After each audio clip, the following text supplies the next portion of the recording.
A big push for India's electric vehicles market. Homegrown Ola Electric has pledged to invest 7,614 crores over the next 5 years to manufacture cells that will go into electric vehicles and four-wheelers. Ola plans on expanding the existing Ola Future factory at Pochampally in Tamil Nadu's Krishnagiri district. According to the company, the investment is expected to generate employment for 3,000 people. Ola Electric Mobility Private Limited and the Tamil Nadu government has signed a memorandum of understanding in the presence of Chief Minister M.K. Stalin and Bhavesh Agarwal, CEO of Ola Electric. Joining us at this point is Anurag Singh, Managing Director, Primus Partners. We also have Akash Jindal, economist, joining us live. Rajalakshmi Joshi, political analyst, is also with us on the broadcast. So in manufacturing, we are growing. So I think it's a quite positive sign. It's a good sign. I wish them all the best. Yes. I think it's a very good initiative. And we are seeing an overall EV push, both by Rajalakshmi Joshi, the centre, and now by the Tamil Nadu government as well. What will this yield in the coming years? Good afternoon, Uday, and thank you for taking this up, because this issue of the EV vehicles was something that I had spoken about on one of your shows just a couple of days back, when we had spoken about Gati Shakti and how there is this entire push for the infrastructure. But at the same time, looking at the sustainability factor, we need to bring in more EV vehicles. So that actually was lacking, or rather I would say that there is a little, India is a little slow or a little lagging behind in that factor. So this, I think, is a big push, and is definitely is a very positive development. And this is something that, all states also need to give it a big push. In fact, I think Karnataka also was vying for this deal, but then this has gone to Tamil Nadu. But in any case, this is something that will definitely be a game changer. I think that the production of more and more vehicles, and also the supporting infrastructure that is needed for this. By infrastructure, I mean they have the cells, and you need all the charging facilities. All of that also will have to be added up, and it will have to be a little more hastened in the years to come, because there is a lot of demand actually in the market right now for all of these vehicles, Uday, because there are a lot of people who are already they have this sensitivity towards the environment, and they feel that we should shift towards getting into more and more electric vehicles, but and put lesser and lesser demand on the non-renewable resources. So that there is definitely going to be a huge shortage in the fuel supply in the years to come. So the earlier we shift to electric vehicles, the better it will be. So this, I think, is definitely going to be a big push. And also the job generation, and more than anything, I think that this kind of awareness towards shifting towards greener fuels, and making lesser and lesser pollution, creating lesser and lesser pollution, I think that is something that needs to be promoted. So I think more states should also go into this, and there should be more players also into this scene. So right now, Ola, who is very actively into this, I think they are expanding. They have this, they already have a generation of two-wheelers, and now they're shifting, they're expanding, I think, into more and more four-wheelers, and also into lithium batteries, and all these kind of things. So I think more companies also should come into this, and more states also should take active part in this. And the government obviously has been giving a push to all these greener kind of options. So I think that this definitely is going the right way there. This development, Rajalakshmi Joshi, comes on the back of also that big find in Jammu and Kashmir of lithium reserves.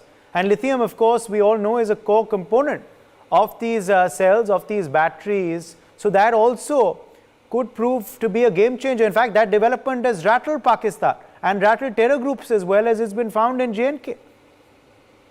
Yes, yes, definitely, Uday. That has rattled them very badly. And, it doesn't help that they are going through an extremely bad economic crisis. And at the same time, that very place which is the bone of contention for Pakistan. In that place, we have this huge lithium reserve. So that is another ironical thing, which is definitely a very big plus point for India at the same time. So this, I think, I think India is going the right way. Like my previous speakers were speaking about Atmanirbhar Bharat, how we are actually shifting towards production in India, and at the same time we are going green as well. And at the same time we find these reserves also.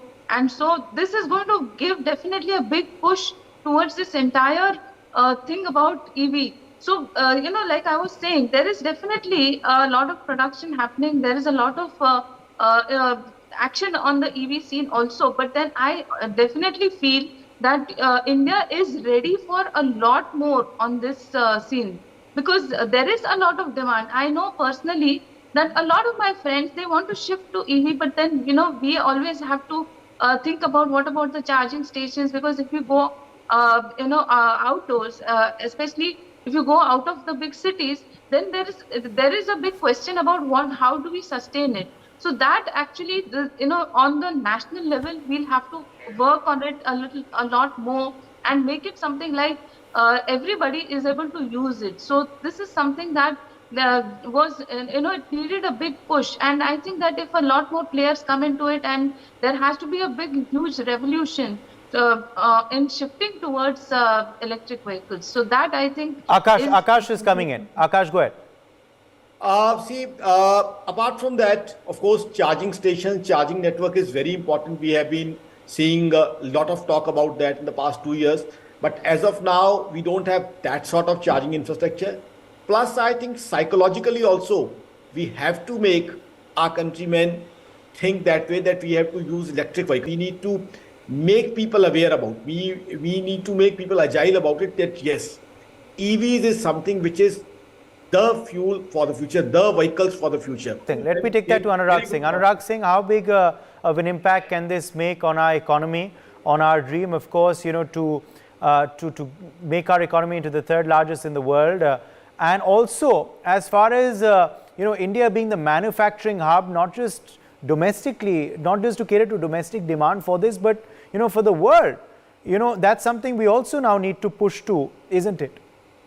See, a lot of factors are coming, favorable for India for making this happen. We have a very, very strong labor force. We have a very vibrant base industries already in place. We have a geopolitical situation where we are comparatively, considered a free country and a neutral country to most of them. We are easy to do trade with. The current problem is that where are the vehicles? If I want to, as Rajalakshmi was saying, that if I want a EV today, the wait for a Tata Nexon is maybe close to an year. So with these production facilities coming in line next year, next to next year, in next 3-4 years, a lot of production capacities will come online, and the customers will be given a choice. Key factors, which is the charging infrastructure, greening of grid, favorable policy, and all that, they are all coming in place. In fact, the central government as well as a lot of state governments are working pretty hard towards making it meet.